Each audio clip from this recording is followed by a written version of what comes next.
ইসরায়েলের অন্তত 10টি জায়গায় ইরানের ছোড়া ক্ষেপণাস্ত্র ও শ্রাপনেল আঘাত হেনেছে।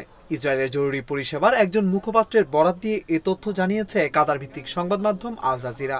ইসরায়েলের মুখপাত্র জানান, ইরানের ক্ষেপণাস্ত্র হামলায় আক্রান্ত এলাকার মধ্যে রয়েছে কারমেল, হাইফা, তেল আবিব এলাকা এবং উত্তর উপকূলীয় সমভূমি।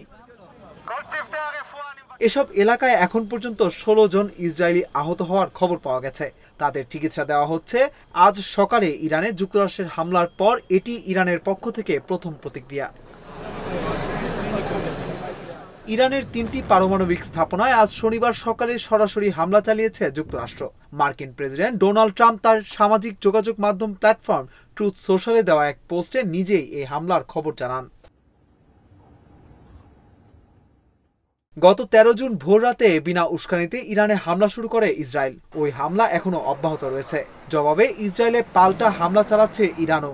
আজ 10ম দিনে গড়ালো ইসরায়েল ইরান সংঘাত।